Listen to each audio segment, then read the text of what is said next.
Hey, what's up everyone? It is Tyiece here. So today I will be doing Bantu knots on my hair. It's been a while since I've did Bantu knots, so I will be showing you an updated version of my Bantu knots since my hair has gotten longer. So my hair is already stretched and washed. So if you would like to see a video on how I stretch my hair for my protective styles, then I will leave the video down below that you can watch later on after finishing this video, of course. So make sure you guys watch this video first. So I start with a horizontal part in the back, and the part don't really have to be super neat because Bantu knots is that type of hairstyle where it's very forgiving. So I then do another part going straight down so that I can have two sections in the back. So before I Bantu knot my hair, I always apply a moisturizer to my hair first because I want to reap the most benefit of my hair being locked away. And then I comb that moisturizer through my hair with a comb, and then I follow up with a soft gel. So I'm very lightweight on the gel. I don't really want the gel on my scalp, and I don't really like my Bantu knots to be super sleek and stiff. So keep that in mind. If you want to go heavier on your gel, then you could use a more heavier gel for a sleeker look. So I start by twisting my hair first. And twisting the hair makes the Bantu knots a bit more chunkier, especially since my hair is on the shorter side. And then to form a Bantu knot, I wrap that twist around itself until it begins to bend. So this hairstyle can cause a headache if you do it too tight. So make sure that you're not doing it so tight. So just keep wrapping it around your finger and twirling it around to form that knot. And if your Bantu knot is too tight, then just twist it in the opposite direction until it loosens up. So these are my first two Bantu knots in the back. Now we're moving on to the top section. So you can part your Bantu knots however you want to part it. This is just the style I am going for.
The back section is finished. Now moving on to the front section, and for the front I am doing a more of a curvy part in the front just to give it a bit of style and a little bit of sass in the front. So part your hair how you desire it to look. You don't really have to copy my style, but this is how I am doing my Bantu knot parts. So after my part is complete, I am repeating that same thing, adding my moisturizer first to moisturize the hair. Never style dry hair. Make sure your hair is moisturized properly from the ends to the roots. And then I go over that moisturizer with a gel so that it can have a bit of a sleek look and I don't have as much flyaways after forming my Bantu knot. So I typically leave these in for about 5 days before I take them down and enjoy a curly hairstyle. So at the end, you will definitely see how my hair looks after I take these down. And that's what I love about Bantu knots, is that they are a 2-in-1 hairstyle. So if you want to wear it in as a protective style, the key is to make your parts as neat as possible, or just make it look presentable. It don't have to be super perfect, but as long as it's presentable, if you are not going to take them out right away.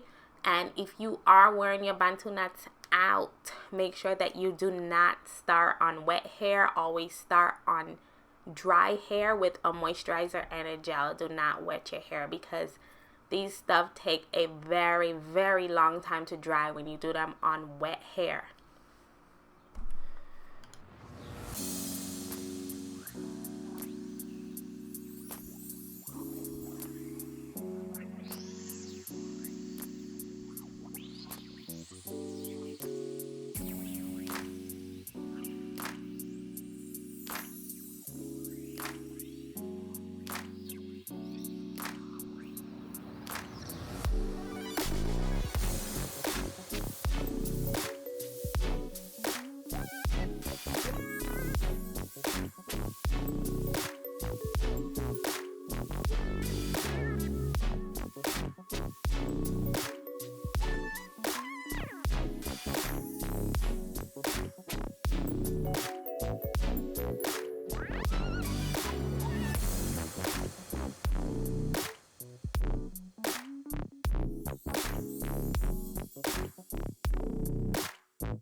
So I'm going back over my edges with some gel and edge control, just to give it a little bit of a sleeker look than it had with that soft gel.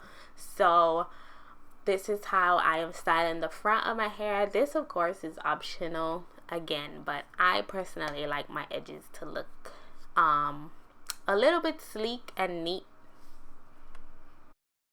So this is the end result of my Bantu knot. So this is a true protective style. You don't see any of my ends exposed. So this is going to help me retain as much length as possible while keeping my hair nice and moisturized. So since it's nighttime and I'm getting ready to go to bed, I just cover with my satin bonnet. And the cool thing about this satin bonnet is that it has a built-in edge wrap. So I don't have to use 2 products. And this is perfect because I want my edges to be nice and laid after putting that gel and edge control on the edges.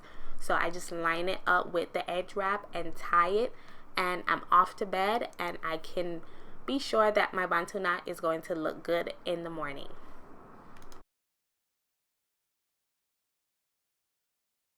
So this is what my Bantu knots look like when I take them out. So this is about 4 to 5 days later, and I am left with a nice curly treat. And the good thing about using a gel or some sort of styling product while doing your Bantu knots is that when you take it out, you will have a nice hairstyle that you can rock for a couple of days before you go into your wash day.